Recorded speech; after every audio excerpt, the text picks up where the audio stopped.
जिस तरीके से आप लोग देख रहे हैं कि उत्तर प्रदेश में विधानसभा चुनाव का माहौल गरमाया हुआ है।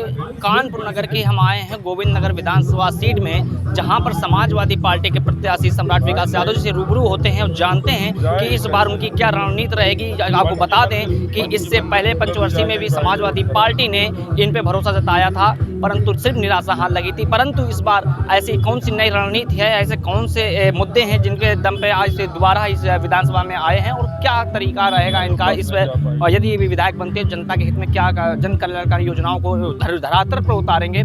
आइए जानते हैं, उनसे रूबरू होते हैं। नमस्कार श्रीमान।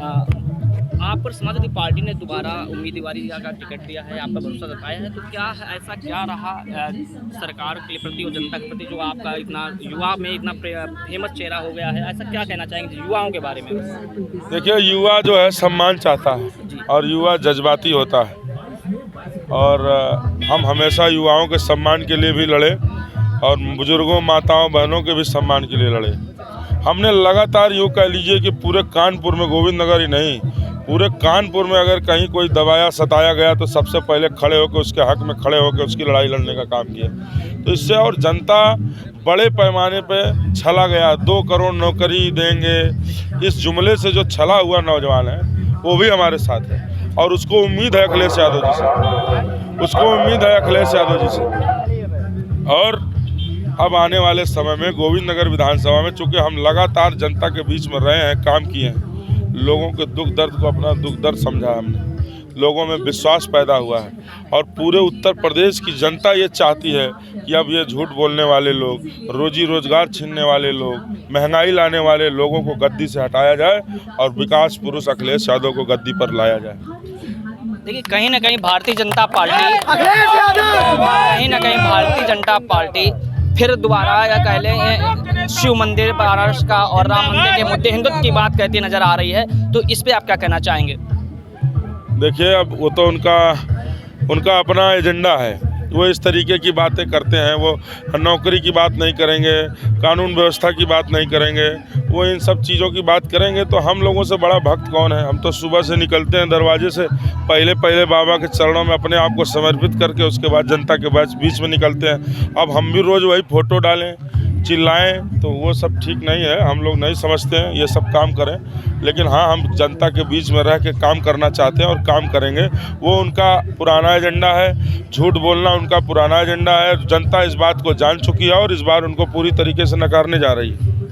इस बार यदि समाजवादी पार्टी की सरकार बनती है और गोविंद नगर विधानसभा की जनता आपको चुनकर विधानसभा पहुंचाने का करती, तो ऐसे कौन जन कल्याणकारी योजना रहेंगी, ऐसे कौन से मुद्दे रहेंगे जिन पे आप चाहते हैं कि अगर मैं विधायक बनता हूं तो मैं गोविंद नगर के लिए करूं और ये भी नहीं हुए हैं पिछली सरकारों में?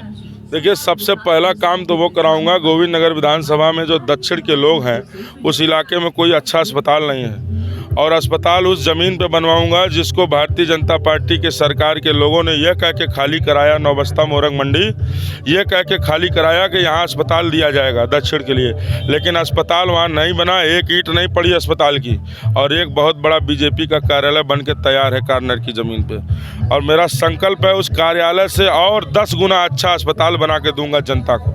यहाँ मलिन बस्तियाँ ज़्यादा हैं और वहाँ सीवर और पानी की बहुत बड़ी समस्या है और लोग हमसे कहते हैं कि हमारे यहाँ सीवर आज तक नहीं पड़ा, तो सीवर की लाइनें, पानी की लाइनें पड़ेंगी। इनसे निजात दिलाऊंगा जनता को।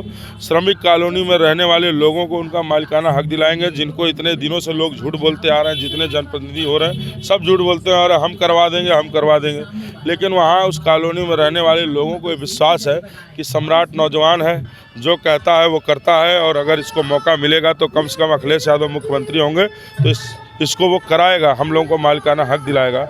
हमारे यहाँ देखिए एक बहुत बड़ी आबादी है, 3 ऑर्डिनेंस फैक्ट्रियाँ हमारी विधानसभा में हैं।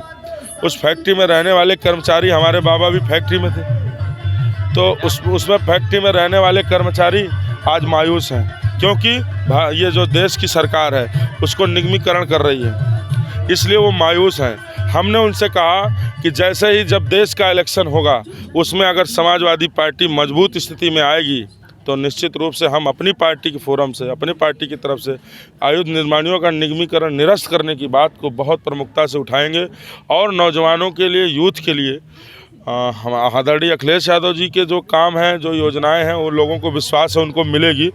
हम अपने विधानसभा के 18 वार्ड में जो बड़े पार्क हैं, उन पार्कों का सुंदरीकरण करा के वहाँ पर फ्री वाईफाई जोन बनाएंगे, जिससे नौजवान वहाँ पे जाए, बैठे, पढ़े लिखे, कुछ सीखे।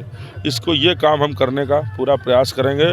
और छठ पूजा जो हमारे यहाँ लोक आस्था का महापर्व है, और हमारी विधानसभा में पूर्वांचल की आबादी ज़्यादा है और जहाँ से हम आते हैं, तो छठ पूजा के जो घाट हैं वहाँ पे केवल टेम्प्रोरी काम होता है। असल मायने में जो यहाँ के जनप्रतिनिधि हैं वो जानते ही नहीं है कि ये छठ पूजा का असली महत्व क्या है और कैसे किया जाता है। क्योंकि हम लोग उस माटी से हैं, इसलिए ज़्यादा अच्छे से पता है। उसको हम और ढंग से अच्छे से, जो CTI की नहर है उसको कच्ची है, उसको पक्की करवा के अच्छे से करवाएंगे। और एक बड़ा काम ये करेंगे कि अपनी विधानसभा के लोगों का मान सम्मान, स्वाभिमान कभी गिरने नहीं देंगे, हमेशा बरकरार रखेंगे। कहीं कोई हमारी विधानसभा में रहने वाले व्यक्ति का न कोई थाने में उत्पीड़न कर सकता है, न किसी सरकारी दफ्तर में कर सकता है। ये पूरा मैं वादे के साथ अपने क्षेत्र की जनता से कहना चाहता हूँ। मैं विधायक नहीं था, उसके पहले भी अगर कोई आंख दिखाया हमारे वर्करों को, कार्यकर्ताओं को, हमारी विधानसभा की आम जनता को, तो मैं वहाँ पर पहुँचा, उनको ठीक करने का काम किया और आगे ये बरकरार रहेगा। बहुत बहुत धन्यवाद हमारा समय देने के लिए। जैसा कि आपने देखा, ये हमारे बीच थे गोविंद नगर विधानसभा से सम्राट विकास यादव जी, जो कि युवाओं में एक खास चर्चा का विषय बने रहते हैं, युवाओं की पहली पसंद बनते नजर आते हैं और